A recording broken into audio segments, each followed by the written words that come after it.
मेरे मुस्तफ़ा करीम सैयद आलम सल्लल्लाहु अलैहि वसल्लम ने फरमाया अबू बकर मेरा वो खलील है कि दुनिया में भी मेरा सज्जन है, कयामत में भी मेरा दोस्त होगा, दुनिया और आखिरत में वही अबू बकर है। महल्ले में 7 गरीब बच्चियां रहती हैं, वो कहती हैं हमारी बकरियां, बाप फौत हो गया, बकरियों का दूध धो दो। तो अबू बकर सिद्दीक बकरियों का दूध धोने चले जाते हैं, उनके घर का काम काज करके आते हैं। सैयदना उमर फारूक, मेरे नबी पाक अलैहिस्सलाम ने फरमाया फरिश्ते 950 साल मेरे उम्र की शान बयान करें तो खत्म नहीं हो सकती। इतना बड़ा शख्स उमर फारूक, इतना बड़ा आदमी। एक दिन ऐलान किया उमर फारूक ने, लोगों मस्जिद में आओ, बात करनी है। अमीरुल मोमिनीन का पैगाम है, सारे मस्जिद में आ जाए। खचाखच मस्जिद नबी सहाबा से भर गई। और ऐसा जब ऐलान होता था तो सहाबा दौड़ के आते थे, शायद को जंग है, शायद किसी ने हमला कर दिया है, शायद कोई नई बात है। दौड़े आए लोग, मस्जिद नबी खचाखच भर गई। सैयदना फारूक आजम रदी अल्लाह तआला अन्हु मिंबर पे बैठे। हजरत अब्दुर्रहमान इब्ने औफ रदी अल्लाह तआला अन्हु फरमाते हैं कि सहाबा तजस्सुस के देख रहे हैं कि पता नहीं किसी तरफ से पैगाम नहीं आ गया, कोई काफिर हमला नहीं करने लगा, अल्लाह जाने क्या हुआ है, बड़ी परेशानी है। उमर बैठे, अल्लाह की हम्द की, नबी पाक सल्लल्लाहु अलैहि वसल्लम पर दुरूद पढ़ा और फिर उमर फारूक बोले, फरमाने लगे मैं जब मक्के में रहता था ना तो कभी घर में कहत आ जाता था, कभी कहत आता था घर में, बकरियों के दूध खुश्क हो जाते थे, गंदम नहीं मिलती थी, पानी नहीं होता था।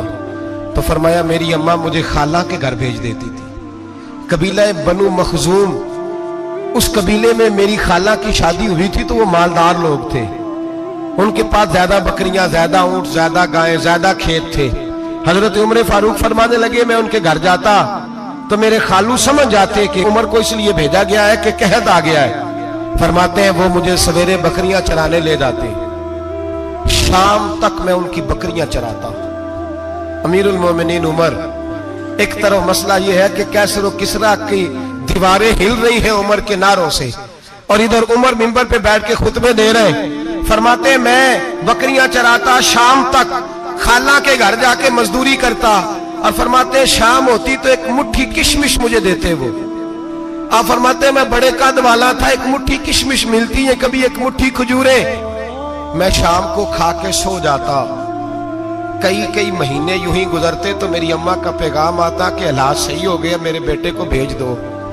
ये बात कही, हजरत उमर रोने लगे और फिर कहने लगे अब वो वक्त आया है कि लोग मुझे अमीरुल मोमिनीन उमर कह के पुकारते हैं। बस ये 2 बातें की। उमर ने कहा चलो जोहर का वक्त हो गया, अजान पढ़ो, उठो नमाज पढ़े, उठो। अजान हुई, इकामत हुई, जनाबे उमर ने नमाज पढ़ाई, लोग चले गए तो सैयदना अब्दुर्रहमान इब्ने औफ यराना था जनाबे उमर से, बाजू पकड़ के कहने लगे उमर सियाना बंदा है यार तू, ये 2 बातें सुनाने के लिए इतना मजमा इकट्ठा किया था, ये 2 बातें कहने के लिए कि मैं खाला के घर जाके मजदूरी करता था तो एक मुट्ठी किशमिश मिलती थी, एक मुट्ठी खजूरे, ये कहने के लिए कि मैं बकरियां चराया करता था। तो हजरत उमर फारूक रदी अल्लाह तआला अन्हु फिर रोए, फिर आंखों में आंसू आए। कहने लगे अब्दुर्रहमान आज ना मिस्र शाम से कुछ लोग आए थे और वो बता रहे थे कि उमर तेरा डंका वहां भी बड़ा बजता है। वो मुझे कह रहे थे तेरे नाम के वहां भी बड़े दबदबे हैं, बड़े तज़किरे हैं। तो मेरा नफ्स मुझे कह रहा था उमर देखा तू यहाँ बैठा है और वहां तेरे नाम का शोर हो रहा है, मुझे इसने बड़ा किया है। तो मैंने आज मुस्तफा के सारे गुलाम इकट्ठे करके अपनी औकात बता दी है, मैंने अपनी औकात बताई।